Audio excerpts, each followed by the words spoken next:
Hello नमस्कार मेरे प्यारे साथियों। आज फिर से आपके सामने भाई जनरल साइंस की दैनिक विज्ञान की दोस्तों आज एक क्लास भाई दूसरी आपके सामने लेकर आ चुका हूं, जिसमें दोस्तों आज हम फिर से जनरल साइंस के टॉप दोस्तों 100 क्वेश्चंस की भाई चर्चा करेंगे, जो सीधे दोस्तों आपकी एग्जाम में एक रामबाण एक मील का पत्थर दोस्तों साबित होंगे।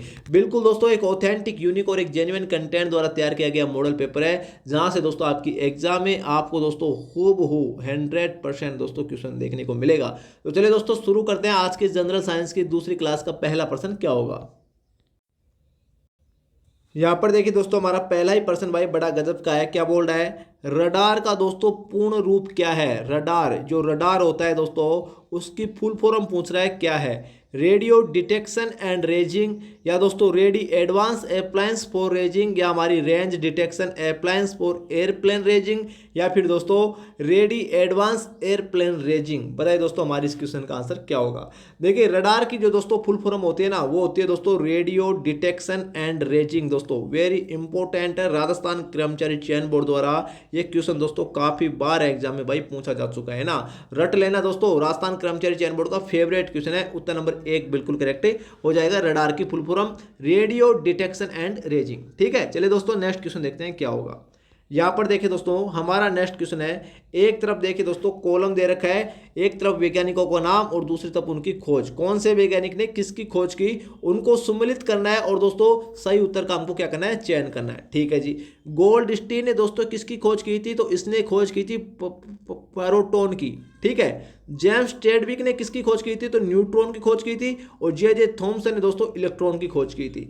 जॉन डाल्टन ने दोस्तों हमारी परमाणु की खोज की थी। तो दोस्तों इस प्रकार आप इसको सम्मिलित कर लेना। ठीक है, और हमारे इस क्वेश्चन का आंसर क्या हो जाएगा, उत्तर नंबर दोस्तों एक बिल्कुल करेक्ट हो जाएगा। अगर ऐसा क्वेश्चन भविष्य में पूछ ले तो भाई गलती मत करना। ठीक है, और अगर दोस्तों आपको पूछ ले कि नाभिक की खोज किसने की थी, नाभिक की खोज किसने की थी, तो नाभिक की खोज की थी रदरफोर्ड ने।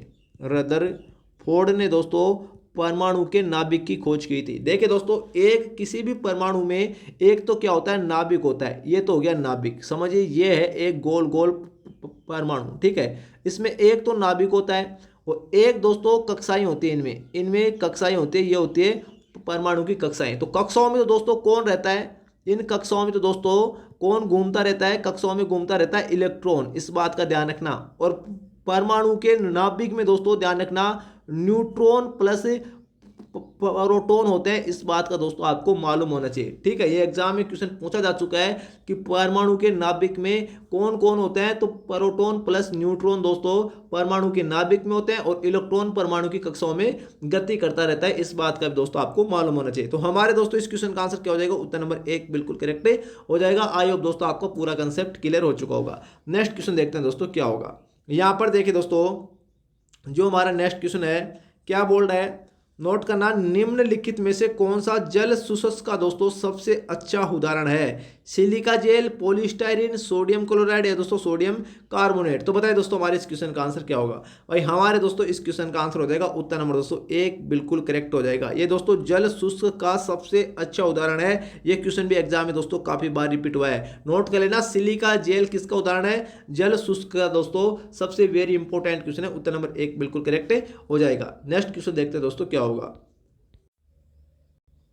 यहां पर देखिए दोस्तों हमारा नेक्स्ट क्वेश्चन है, हल्दी होती है वो पेड़ के किस भाग से दोस्तों प्राप्त की जाती है, या हल्दी दोस्तों किस भाग से हल्दी पाउडर प्राप्त किया जाता है, हल्दी के किस भाग से। ठीक है, सूखे प्रकंद से, सूखे जड़ से, सीधे फल से, या दोस्तों बीज से। तो हल्दी दोस्तों ध्यान रखना सूखे प्रकंद से प्राप्त की जाती है। इस बात का ध्यान रखना। उत्तर नंबर एक बिल्कुल करेक्ट हो जाएगा। और इसको दोस्तों राइजोम भी दोस्तों आपको काफी जगह लिखा हुआ मिलेगा, राइजोम। इस बात का ध्यान रखना। ठीक है, तो राइजोम या दोस्तों सूखे प्रकंद से हल्दी प्राप्त की जाती है। Very very important. ठीक है, एक क्वेश्चन भी काफी बड़ा एग्जाम में पूछा जा चुका है। चलिए दोस्तों नेक्स्ट क्वेश्चन देखते हैं क्या होगा। यहां पर देखिए दोस्तों हमारा नेक्स्ट क्वेश्चन है, कैल्शियम जिसकी परमाणु संख्या कितनी है 20, और आर्गन दोस्तों जिसकी परमाणु संख्या 18 है। ये दो तत्व है, दोनों की द्रव्यमान संख्या 40 है। इन तत्वों को कहा जाता है। देखिए दोस्तों समझिए इस क्वेश्चन को, समझिए बड़ा गजब का प्रश्न है। कैल्शियम की बात कर रहा है जिसकी परमाणु संख्या कितनी है 20। ठीक है जी, और आर्गन की बात कर रहा है जिसकी परमाणु संख्या कितनी है 18। ठीक है, इन दोनों की दोस्तों द्रव्यमान संख्या समान है 40, है ना। इन दोनों की द्रव्यमान संख्या कितनी है 40। तो वे तत्व जिनकी द्रव्यमान संख्या समान होती है परमाणु क्रमांक क्या होते हैं, अलग अलग होते हैं, उनको दोस्तों क्या कहा जाता है, उनको समबारिक कहा जाता है। जिनका दोस्तों द्रव्यमान संख्या क्या कहते हैं, जिनका बार समान होता है, ठीक है ना। द्रव्यमान संख्या मतलब जिनका द्रव्यमान बार या दोस्तों द्रव्यमान संख्या समान होती है, उनको क्या कहा जाता है, समबारिक कहा जाता है, ठीक है ना। और समबारिक को दोस्तों इंग्लिश में क्या कहते हैं, यहाँ पे नोट करना, आइसोबार कहते हैं। इस बात का दोस्तों आपको मालूम होना चाहिए। उत्तर नंबर सी बिल्कुल करेक्ट हो जाएगा हमारे इस क्वेश्चन का आंसर, ठीक है। और दोस्तों यहाँ पे नोट करना, वे तत्व जिनकी दोस्तों द्रव्यमान संख्या क्या होती है, अलग अलग होती है। द्रव्यमान संख्या क्या होती है, अलग अलग होती है दोस्तों। और परमाणु क्रमांक समान होते हैं, परमाणु क्रमांक दोस्तों क्या होते हैं, समान होते हैं। ऐसे तत्वों को दोस्तों क्या कहा जाता है, जिनके परमाणु क्रमांक समान और द्रव्यमान संख्या दोस्तों क्या होती है, अलग अलग होती है। तो ऐसे तत्वों को आइसोटोप कहा जाता है, समस्थानिक कहा जाता है दोस्तों। जिनके स्थान समान होते हैं, समस्थानिक कहा जाता है। वेरी वेरी इंपॉर्टेंट, ठीक है। इनको दोस्तों क्या कहा जाता है, समस्थानिक को आइसोटोप कहा जाता है। वेरी वेरी इंपॉर्टेंट दोस्तों, जैसा क्वेश्चन पूछे वैसा आपको आंसर करना है। उत्तर नंबर सी दोस्तों बिल्कुल करेक्ट हो जाएगा। चलिए दोस्तों नेक्स्ट क्वेश्चन देखते हैं क्या होगा। यहां पर देखिए दोस्तों, बड़ा ही गजब का प्रश्न है। क्या बोल रहा है, मिर्च में तीखापन भाई किसकी उपस्थिति के कारण होता है, लाइकोपीन के कारण, कैप्सेसाइसिन के कारण, कैरोटीन के कारण, या दोस्तों एंथोसाइनिन के कारण। मिर्च में देखिए दोस्तों जो कड़वाहट होता है वो दोस्तों कैप्सेसाइनिन के कारण होता है। उत्तर नंबर बी बिल्कुल करेक्ट हो जाएगा। बड़ा गजब का प्रश्न था, एक क्वेश्चन काफी बार रिपीट हुआ है, ठीक है। लाइकोपीन दोस्तों टमाटर में पाया जाता है। टमाटर का लाल रंग किसके कारण होता है, लाइकोपीन वर्णक के कारण। कैरोटीन दोस्तों गाजर में पाए जाने वाला वर्णक है कैरोटीन, ठीक है। इस बात का ध्यान रखना। तो दोस्तों हमारे इस क्वेश्चन का आंसर क्या हो जाएगा, उत्तर नंबर बी बिल्कुल करेक्ट हो जाएगा। नेक्स्ट क्वेश्चन देखिए दोस्तों क्या होगा। क्वेश्चन नंबर 23 देखिए दोस्तों, पाइरेलियोमीटर का उपयोग किसको मापने में किया जाता है, सूर्य के धब्बे, सौर विकिरण, हवा का तापमान, या दोस्तों पौधों का तापमान। पाइरेलियोमीटर का दोस्तों उपयोग किया जाता है सौर विकिरण को मापने में। उत्तर नंबर दोस्तों बी बिल्कुल करेक्ट हो जाएगा। भाई रट लेना, एक क्वेश्चन बड़े इंपॉर्टेंट है, ठीक है। आगे देखिए दोस्तों, क्वेश्चन नंबर 24 दोस्तों क्या बोल रहा है, क्वेश्चन नंबर 24 बोल रहा है, निम्नलिखित में से कौन सा मानव शरीर में एक अवशेषी अंग है। दोस्तों मानव शरीर का अवशेषी अंग कौन है, अक्कलदाढ़, प्लीहा, थायराइड, या दोस्तों पित्ताशय। तो दोस्तों इसमें नोट करना, वह अंग जो दोस्तों किसी काम का नहीं होता है मानव शरीर में, उसको अवशेषी अंग कहा जाता है। वो दोस्तों अक्कलदाढ़ होती है। उत्तर नंबर 1 बिल्कुल करेक्ट हो जाएगा। इसके अलावा देखिए दोस्तों, अपेंडिक्स होता है ना, अपेंडिक्स मानव शरीर में, अपेंडिक्स का जो ऑपरेशन कराते हैं, अधिकतर आपने सुना होगा कहीं पर। तो दोस्तों ये अपेंडिक्स वाली नस होती है ना, ये भी दोस्तों एक अवशेषी अंग के अंतर्गत ही आती है ना। तो उत्तर नंबर 1 बिल्कुल करेक्ट हो जाएगा, अक्कलदाढ़, ठीक है। नेक्स्ट क्वेश्चन देखिए दोस्तों क्या होगा। यहां पर देखिए दोस्तों, हमारा नेक्स्ट क्वेश्चन है, संचार में प्रयुक्त होने वाला फाइबर ऑप्टिक केबल जो होती है वो किसके सिद्धांत पर कार्य करती है, प्रकाश के नियमित परावर्तन पर, प्रकाश के विशिष्ट परावर्तन पर, या दोस्तों प्रकाश का अपवर्तन पर, या प्रकाश का पूर्ण आंतरिक परावर्तन पर। तो हमारे इस क्वेश्चन का आंसर उत्तर नंबर दोस्तों डी बिल्कुल करेक्ट हो जाएगा, प्रकाश का पूर्ण आंतरिक परावर्तन, ठीक है। बड़ा गजब का प्रश्न है। उत्तर नंबर डी दोस्तों बिल्कुल करेक्ट हो जाएगा। अगर आपको पूछ ले दोस्तों, यहाँ पे नोट करना, हीरे का चमकना, हीरे का चमकना किसका उदाहरण है, तो ये भी दोस्तों पूर्ण आंतरिक परावर्तन का ही उदाहरण है। इस बात का दोस्तों ध्यान रखना, एग्जाम में काफी बार क्वेश्चन पूछा गया है, ठीक है। अगर आपको पूछ ले दोस्तों, तारों का टिमटिमाना, तारों का टिमटिमाना, ठीक है। पानी में दोस्तों सिक्का का ऊपर उठा हुआ दिखाई देना, ऊपर उठा हुआ क्या देना दोस्तों, दिखाई देना। ये किसके उदाहरण है, ये दोस्तों अपवर्तन के उदाहरण है। इस बात का ध्यान रखना, ये किसके उदाहरण है, दोनों ये अपवर्तन के उदाहरण है। अगर आपको पूछे दोस्तों, आकाश का नीला रंग दिखाई देना, तो आकाश का नीला रंग दोस्तों दिखाई देना, नीला रंग दिखाई देना, ये किसका उदाहरण है, ये दोस्तों उदाहरण है परावर्तन का उदाहरण है, ठीक है। इस बात का ध्यान रखना, जैसा क्वेश्चन पूछे वैसा आपको आंसर करना है। उत्तर नंबर दोस्तों डी बिल्कुल करेक्ट हो जाएगा। चलिए दोस्तों नेक्स्ट क्वेश्चन देखते हैं क्या होगा। यहां पर देखिए दोस्तों, हमारा नेक्स्ट क्वेश्चन है, क्या बोला है, सोनार का दोस्तों पूर्ण रूप क्या है। अरे भाई जो सोनार होता है ना, इसका पूर्ण रूप क्या है, sound navigation and ranging system of navigation and research, या दोस्तों system in navy and in receivers या दोस्तों sound navigation and aircraft range. बताइए दोस्तों हमारे इस क्वेश्चन का आंसर क्या होगा। देखिए दोस्तों हमारे इस क्वेश्चन का आंसर हो जाएगा उत्तर नंबर 1 बिल्कुल करेक्ट हो जाएगा। सोनार का पूर्ण रूप क्या है, साउंड नेविगेशन एंड रेंजिंग। अभी मैंने आपको क्या बताया था दोस्तों, रडार का पूर्ण रूप बताया था, ठीक है। अभी आ गया सोनार का पूर्ण रूप। सोनार की फुल फॉर्म रट लेना दोस्तों, साउंड नेविगेशन एंड रेंजिंग। ऐसे क्वेश्चन दोस्तों अक्सर एग्जाम में बार बार पूछे जाते हैं, ठीक है। तो उत्तर नंबर 1 बिल्कुल करेक्ट हो जाएगा। नेक्स्ट क्वेश्चन देखिए दोस्तों क्या होगा। यहां पर देखिए दोस्तों क्वेश्चन नंबर 18 क्या बोल रहा है, निम्नलिखित में से किस जोड़े में समान एसआई इकाइयां हैं। मतलब दोस्तों कौन कौन सी जो दोस्तों जोड़ा है उनकी जो एसआई मात्रक होते हैं ना वो दोस्तों समान है। किन किन राशियों का एसआई मात्रक समान है। गति और बल का, कार्य और ऊर्जा का, बल और दूरी का, बल और दबाव का। तो हमारे इस क्वेश्चन का आंसर उत्तर नंबर बी बिल्कुल करेक्ट हो जाएगा दोस्तों।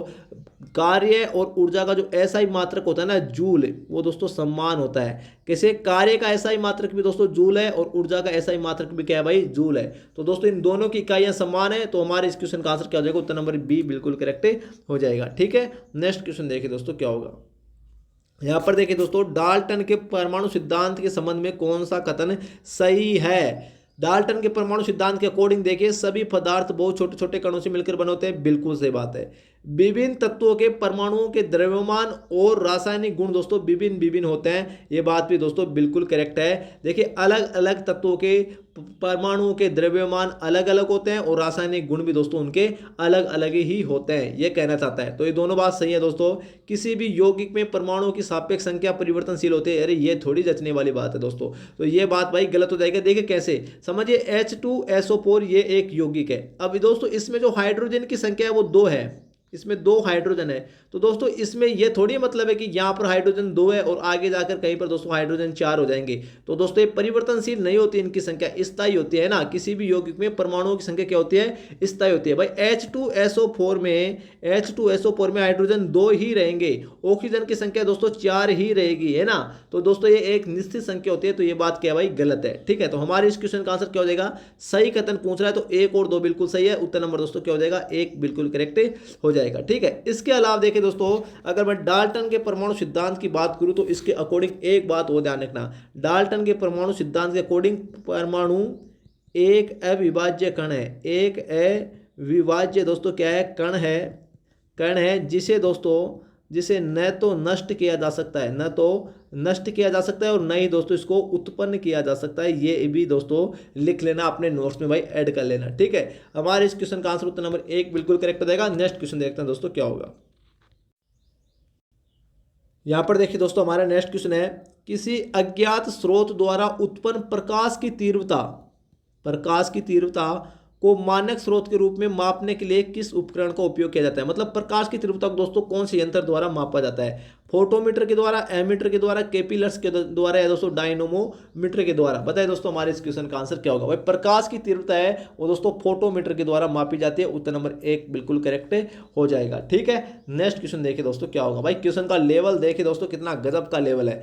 आगे देखिए दोस्तों क्या बोल रहा है, निम्नलिखित में से कौन सा द्रव का ठोस में कोलाइडी विलयन का दोस्तों उदाहरण है। द्रव का ठोस में कोलाइडी विलयन का उदाहरण, चीज, रबर, शेविंग क्रीम या दोस्तों दूध, है ना। हमारे दोस्तों इस क्वेश्चन का आंसर क्या हो जाएगा, उत्तर नंबर 1 बिल्कुल करेक्ट हो जाएगा। ये दोस्तों चीज है ना। चीज जो आता है वो दोस्तों द्रव का ठोस में कोलाइडी विलयन का उदाहरण है। इसके अलावा देखिए दोस्तों और कौन कौन से विलयन है ना। तो दोस्तों यहाँ पे नोट करना, अगर आपको पूछ ले द्रव का दोस्तों गैस में कोलाइडी विलयन का उदाहरण क्या क्या है, द्रव का गैस में कोलाइडी विलयन के उदाहरण तो दोस्तों आपको करना है धुंध, कोहरा, इसके अलावा बादल। ये तो हो गए दोस्तों द्रव का गैस में कोलाइडी विलयन के उदाहरण। अगर आपको पूछ ले तो दोस्तों ध्यान रखना, ठीक है।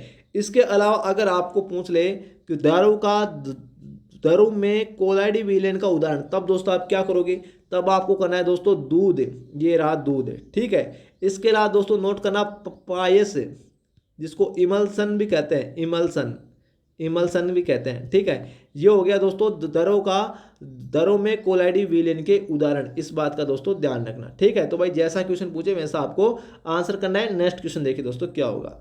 यहाँ पर देखिए दोस्तों, ये अभी मैंने आपको क्या बताया था कि दोस्तों टमाटर का जो लाल रंग होता है ना वो किसके कारण होता है है ना। टमाटर का लाल रंग किसके कारण होता है? कैप्साइसिन के कारण, लाइकोपीन के कारण, ज़ैंथोफिल के कारण है दोस्तों हमारा एंथोसाइनिन वर्णक के कारण। तो टमाटर का लाल रंग दोस्तों लाइकोपीन वर्णक के कारण होता है। उत्तर नंबर दोस्तों बी बिल्कुल करेक्ट हो जाएगा। इसी के कारण दोस्तों टमाटर क्या होता है भाई? लाल होता है। ठीक है, आगे देखिए दोस्तों क्वेश्चन नंबर 23। जब किसी गैस को एक स्थिर दाब पर, है ना, स्थिर दोस्तों स्थिर दाब पर, स्थिर प्रेशर पर गर्म किया जाता है तो दोस्तों क्या होता है? इसका तापमान बढ़ जाता है, इसका दबाव बढ़ जाता है। तापमान और आयतन दोनों में वृद्धि होती है, न तो दबाव और न ही तापमान में वृद्धि होगी। बताइए दोस्तों इस क्वेश्चन का आंसर क्या होगा? बड़ा गजब का प्रश्न है भाई, है ना।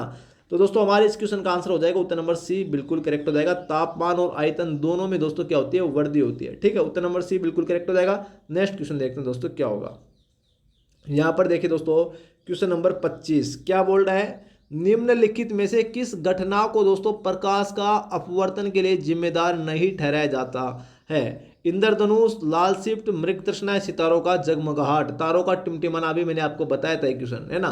हमारे इस क्वेश्चन का आंसर क्या होगा भाई? अपवर्तन के कौन कौन से उदाहरण नहीं है? अभी मैंने आपको दोस्तों थोड़ी देर पहले बताया था अपवर्तन के उदाहरण। तो दोस्तों जो लाल शिफ्ट है ना, ये भाई अपवर्तन का उदाहरण नहीं है, इस बात का ध्यान रखना। उत्तर नंबर बी बिल्कुल करेक्ट हो जाएगा। ठीक है, इंद्रधनुष भी अपवर्तन के कारण, मृग तृष्णा भी, और दोस्तों तारों की जगमगाहट है, तारों का टिमटिमाना, ये सभी दोस्तों अपवर्तन के लिए जाने जाते हैं। ठीक है, तो उत्तर नंबर बी बिल्कुल करेक्ट हो जाएगा। नेक्स्ट क्वेश्चन देखिए दोस्तों क्या होगा। यहां पर देखिए दोस्तों क्वेश्चन नंबर 26 क्या बोल रहा है? आंख के किस भाग में वर्णक होता है जो सभी व्यक्तियों की जो व्यक्ति की आंखों का रंग निर्धारित करता है ना। आंख के दोस्तों कौन से भाग में वर्णक पाया जाता है जो दोस्तों व्यक्ति की आंख का रंग निर्धारित करता है कि सामने वाले दिखने वाली वस्तु का रंग कैसा है? कॉर्निया, आइरिस, कोरोइड या दोस्तों विर्टल बॉडी। हमारे इस क्वेश्चन का आंसर दोस्तों क्या हो जाएगा? इनमें से कोई भी नहीं भाई। ठीक है, कैसे? देखिए दोस्तों आंख के यहाँ पे नोट करना, आंख के दोस्तों जो रेटिना होता है ना, रेटिना, आंख में जो रेटिना होता है उसमें दोस्तों क्या पाया जाता है? वर्णक पाया जाता है ना, जो दोस्तों सामने से दिखने वाली वस्तु का रंग क्या करता है? फिक्स करता है। ठीक है, और इसमें रेटिना ऑप्शन में है ही नहीं, तो ये क्वेश्चन दोस्तों डिलीट किया गया है एग्जाम में, इस बात का दोस्तों ध्यान रखना। ठीक है, रेटिना पर दोस्तों जो चित्र बनता है, अगर आपको क्वेश्चन ये पूछ ले कि आंख में पड़ने वाली प्रकाश की मात्रा से दोस्तों जो प्रतिबिंब बनता है सामने वाली वस्तु का, वो किस पर बनता है? तो रेटिना पर भी बनता है, इस बात का ध्यान रखना। और रेटिना पर जो प्रतिबिंब बनता है वो दोस्तों वास्तविक बनता है, ये भी एग्जाम में क्वेश्चन पूछा गया है। वास्तविक उल्टा प्रतिबिंब दोस्तों, है ना, होता है, इस बात का दोस्तों ध्यान रखना। ठीक है, इसके अलावा देखिए दोस्तों अगर आपको पूछ ले कि आंख में पड़ने वाली प्रकाश की मात्रा को कौन नियंत्रित करता है, तो आइरिस करता है, इस बात का ध्यान रखना। अगर आपको क्वेश्चन ये पूछ ले कि आंख के कौन से भाग का दान किया जाता है, तो कॉर्निया का दान किया जाता है, इस बात का दोस्तों आपको मालूम होना चाहिए। तो हमारे इस क्वेश्चन का आंसर क्या हो जाएगा दोस्तों? डिलीट हो गया, एक क्वेश्चन रेटिना होगा वैसे इस क्वेश्चन का आंसर। ठीक है, आगे देखिए दोस्तों वर्षा की बूंदों का गोल होना भाई किसका उदाहरण है? वायुदाब का, जलघनत्व का, गुरुत्वाकर्षण बल का है दोस्तों, पृष्ठ तनाव का। तो वर्षा की बूंदों का गोल होना दोस्तों ये पृष्ठ तनाव के कारण होती है। उत्तर नंबर क्या हो जाएगा? डी बिल्कुल करेक्ट हो जाएगा। अब यहाँ पर देखिए दोस्तों क्वेश्चन है 28वां, अधिकतम इलेक्ट्रॉन बंधुता वाला तत्व कौन सा है? वैसे तो देखिए दोस्तों क्लोरीन होता है, लेकिन क्लोरीन इसमें ऑप्शन में नहीं है, तब क्या होगा? तब दोस्तों लिथियम होगा। उत्तर नंबर सी बिल्कुल करेक्ट हो जाएगा भाई, हमारे इस क्वेश्चन का आंसर है। अगर आपको पूछ ले कि सर्वाधिक इलेक्ट्रॉन बंधुता वाला तत्व कौन सा है, तो क्लोरीन होगा दोस्तों, इस बात का ध्यान रखना। ठीक है, नेक्स्ट क्वेश्चन देखते हैं दोस्तों क्या होगा। यहां पर देखिए दोस्तों हमारा नेक्स्ट क्वेश्चन है क्वेश्चन नंबर 29। ऊष्मीय मानों के क्रम में दोस्तों इनको क्रम में जचाना है। ठीक है, सबसे ज्यादा उष्मा का मान किस में होता है, फिर उससे कम किस में होता है, फिर उसमें कम। सबसे ज्यादा देखिए वसा का मान होता है दोस्तों, उष्मा में, है ना। वसा से सबसे ज्यादा उष्मा आती है, फिर आती है प्रोटीन से, फिर आती है कार्बोहाइड्रेट से। तो कार्बोहाइड्रेट, ये हमारे इस क्वेश्चन का आंसर क्या हो जाएगा? उत्तर नंबर 1 बिल्कुल करेक्ट हो जाएगा, इस बात का ध्यान रखना। ठीक है, वसा से दोस्तों सबसे ज्यादा उष्मा मिलती है, फिर उसके बाद प्रोटीन से मिलती है, प्रोटीन से, फिर उसके बाद दोस्तों कार्बोहाइड्रेट से मिलते हैं हमें, इस बात का दोस्तों आपको मालूम होना चाहिए। ठीक है, तो उत्तर नंबर 1 बिल्कुल करेक्ट हो जाएगा भाई। ठीक है ना, नेक्स्ट क्वेश्चन देखिए दोस्तों क्या होगा। यहाँ पर देखिए दोस्तों बड़ा गजब का प्रश्न है, निम्नलिखित को सुमेलित करना है हमें। ठीक है, एक तरफ रोग और एक तरफ कमी दे रखी है, गलत युग्म को छांटना है। हाइपोकैलेमिया रोग दोस्तों किसके कारण होते हैं? कैल्शियम के कारण होता है क्या? कैल्शियम की कमी के कारण है? ये दोस्तों यही गलत है, उत्तर नंबर 1 बिल्कुल करेक्ट हो जाएगा। ठीक है, कैल्शियम की कमी के कारण नहीं होता, ये दोस्तों पोटेशियम की कमी के कारण होता है। मानव शरीर में हाइपोकैलेमिया रोग पोटेशियम की कमी के कारण होता है। ठीक है, जिसका प्रतीक के है। ठीक है ना। मेराम्स जो रोग होता है वो दोस्तों प्रोटीन और दोस्तों कार्बोहाइड्रेट की कमी से होता है, बिल्कुल सही बात है। घातक रक्ताल्पता जो रोग है जिसको दोस्तों एनीमिया कह सकते हैं हम, ये दोस्तों विटामिन B12 की कमी के कारण होता है। ठीक है, और पेलेग्रा रोग है ये दोस्तों विटामिन B3 की कमी के कारण होता है, ये बात भी बिल्कुल सही है। तो हमारे इस क्वेश्चन का आंसर क्या हो जाएगा, उत्तर नंबर दोस्तों एक बिल्कुल करेक्ट हो जाएगा। हाइपोकैलेमिया रोग मानव शरीर में पोटेशियम की कमी के कारण होता है, न कि कैल्शियम की कमी के कारण। ठीक है, नेक्स्ट क्वेश्चन देखते हैं दोस्तों क्या होगा।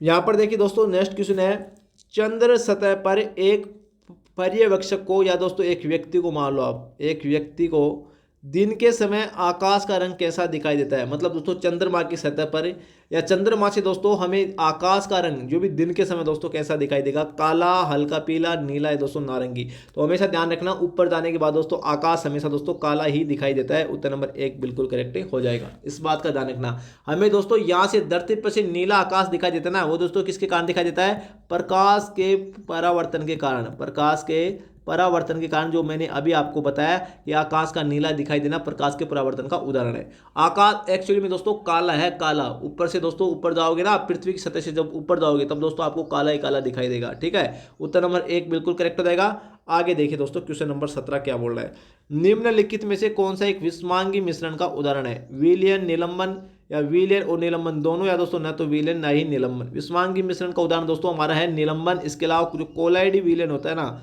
कोलाइडी विलयन, ये भी दोस्तों विषमांगी मिश्रण का ही उदाहरण होता है। तो उत्तर नंबर बी दोस्तों बिल्कुल करेक्ट हो जाएगा। नेक्स्ट क्वेश्चन देखिए दोस्तों क्या होगा। यहां पर देखिए दोस्तों क्या बोल रहा है, निम्नलिखित कथनों में से कौन सा सही नहीं है। ठीक है जी, विभिन्न तत्वों के परमाणुओं की द्रव्यमान संख्याएं समान हो सकती है क्या, बिल्कुल हो सकती है। उत्तर नंबर एक दोस्तों सही है। किसी तत्व के परमाणुओं की द्रव्यमान संख्याएं भिन्न भिन्न हो सकती है, यह बात भी बिल्कुल सही है। और किसी तत्व के सभी परमाणुओं में प्रोटॉनों की संख्या समान हो सकती है, यह बात भी बिल्कुल सही है। और किसी तत्व के सभी परमाणुओं में न्यूट्रॉनों की संख्या सदैव समान नहीं होती है। यहीं पर गड़बड़ कर दिया। उत्तर नंबर दोस्तों क्या हो जाएगा, सही हमारा उत्तर नंबर डी दोस्तों बिल्कुल करेक्ट हो जाएगा इस क्वेश्चन का आंसर। ठीक है, अब देखिए दोस्तों यहाँ पर मैं आपको एक बात बता देता हूँ, बड़ी गजब की बात। ये क्या बोल रहा है, विभिन्न तत्वों के परमाणुओं की द्रव्यमान संख्याएं समान हो सकती हैं। द्रव्यमान संख्या अरे होती हैं, जैसे दोस्तों यहाँ पे नोट करना, कैल्शियम है, कैल्शियम का जो परमाणु क्रमांक कितना होता है 20। ठीक है, इसके अलावा अलग परमाणु है ना, आर्गन है, आर्गन का 18 होता है। इन दोनों की द्रव्यमान संख्या कितनी होती है 40 होती है। तो द्रव्यमान संख्या दोस्तों समान होती है, इस बात का ध्यान रखना। ठीक है, लेकिन सभी तत्वों की नहीं होती। ये बोल रहा है दोस्तों विभिन्न तत्वों की, अलग अलग तत्वों की होती है, बिल्कुल सही बात है। ये क्या आगे आगे क्या बोल रहा है, किसी तत्व के परमाणुओं की द्रव्यमान संख्याएं भिन्न भिन्न हो सकती है। ये द्रव्यमान संख्या दोस्तों अलग अलग हो सकती है क्या, अरे होती है, ये सभी की थोड़ी होती है। तो दोस्तों हमारे इस क्वेश्चन का आंसर क्या होगा, उत्तर नंबर डी बिल्कुल करेक्ट हो जाएगा। इसके अलावा देखिए दोस्तों एक शानदार आपको चीज बताता हूं, किसी भी परमाणु में हमेशा ध्यान रखना परमाणु क्रमांक। ठीक है, जो 1 2 3 4 आता है ना परमाणु क्रमांक वो। ठीक है, इलेक्ट्रॉनों की संख्या, इलेक्ट्रॉनों की संख्या, परमाणु क्रमांक, इलेक्ट्रॉनों की संख्या और प्रोटॉनों की संख्या हमेशा दोस्तों क्या होती है, समान होती है। ये तीनों दोस्तों समान होते हैं। सपोज कीजिए किसी परमाणु में दोस्तों जिसका परमाणु क्रमांक समझिए दोस्तों 7 है, 7, जिसका किसी भी परमाणु क्रमांक क्या है 7 है, किसी भी तत्व का 7 परमाणु क्रमांक किसका है, नाइट्रोजन का है। ठीक है, नाइट्रोजन का 7 परमाणु क्रमांक है। तो अगर आपको उसमें इलेक्ट्रॉनों की संख्या पूछ ले तो दोस्तों कितनी होगी, 7 ही होगी। अगर आपको उसमें प्रोटॉनों की संख्या पूछ ले तो कितनी होगी, 7 ही होगी। मेरे कहने का मतलब यह है कि परमाणु क्रमांक, प्रोटॉनों की संख्या और इलेक्ट्रॉनों की संख्या हमेशा क्या होती है, समान होती है किसी भी परमाणु में। ठीक है, हमारे इस क्वेश्चन का आंसर उत्तर नंबर डी बिल्कुल करेक्ट हो जाएगा। आगे देखिए दोस्तों, इनको सम्मिलित करना है। साबुन का फेन या दोस्तों जाग किसका उदाहरण है। कितना गजब का प्रश्न है। तो ये दोस्तों फोम का उदाहरण है। फोम, जो फोम आता है ना, झाग, उसको उसका उदाहरण है साबुन का फेन या दोस्तों जाग, फोम का उदाहरण है। इसके अलावा दोस्तों जो सेविंग क्रीम आती है ना, नाइयों के पास जो सेविंग क्रीम होती है, सेविंग क्रीम, ये भी दोस्तों फोम का ही उदाहरण है। एग्जाम में क्वेश्चन पूछा गया है। ठीक है, जल में गाद या दोस्तों जल में कीचड़, ये किसका उदाहरण है। जो दोस्तों ये नोट करना, ये सोल का उदाहरण है, सोल। ठीक है, ये किसका उदाहरण है भाई, सोल का उदाहरण है। इसके अलावा देखिए सोल के और कौन कौन से उदाहरण है, जैसे दोस्तों हम कलर करते हैं, पेंट हो गया, स्याही हो गया। इसके अलावा जो रबड़ आता है ना, कच्चा रबर है, वो दोस्तों ये किसके उदाहरण है, सोल के उदाहरण है। दूध या ओपल दोस्तों ये किसका उदाहरण है, तो दूध या ओपल है, ये दोस्तों हमारा उदाहरण है भाई किसका, पायस का उदाहरण है। इस बात का ध्यान रखना, पायस का उदाहरण है दोस्तों दूध या ओपल, है ना, वेरी वेरी इंपॉर्टेंट। दूध या ओपल दोस्तों किसका उदाहरण है, एक मिनट पायस का नहीं है भाई, ये दूध या ओपल दोस्तों मैं ये भी यही देख रहा हूँ, ये पायस का उदाहरण नहीं है, ये दोस्तों जेल का उदाहरण है। इस बात का ध्यान रखना, किसका उदाहरण है? जेल का। और जेल के दोस्तों और कौन कौन से उदाहरण है, तो दोस्तों यहाँ पे नोट करना, चीज जो अभी मैंने आपको बताया था, चीज,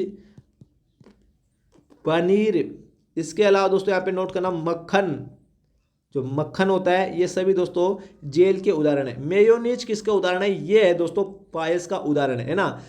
पायस के और कौन कौन से उदाहरण है? जैसे दूध हो गया, तो ये भी दोस्तों पायस या इमल्सन के उदाहरण है दोस्तों, इस बात का ध्यान रखना भाई, ठीक है। हमारे दोस्तों इस क्वेश्चन का आंसर क्या हो जाएगा? उत्तर नंबर डी बिल्कुल करेक्ट हो जाएगा भाई, ठीक है। नेक्स्ट क्वेश्चन देखते हैं दोस्तों क्या होगा। यहां पर देखिए दोस्तों, नेक्स्ट क्वेश्चन है, वसा के संबंध में निम्नलिखित में से कौन सा कथन सही है? सही कथन देखना है। कोशिका झिल्ली के निर्माण में वसा की आवश्यकता होती है। वसा शरीर के भोजन से कैल्शियम को अवशोषित करने में मदद करती है। ये बात तो बिल्कुल सही है, ठीक है जी। क्षतिग्रस्त ऊतकों की मरम्मत के लिए वसा की आवश्यकता होती है। ये बात भी बिल्कुल सही है, ठीक है। शरीर वसा में उतनी तेजी से ऊर्जा नहीं छोड़ सकता जितनी तेजी से कार्बोहाइड्रेट में। ये बात भी दोस्तों बिल्कुल सही है, ठीक है। देखिए, कोशिका झिल्ली के निर्माण में दोस्तों किसकी आवश्यकता होती है? प्रोटीन की आवश्यकता होती है, न कि दोस्तों वसा की आवश्यकता होती है। किसकी आवश्यकता होती है? प्रोटीन की आवश्यकता होती है दोस्तों, इस बात का ध्यान रखना भाई, ठीक है।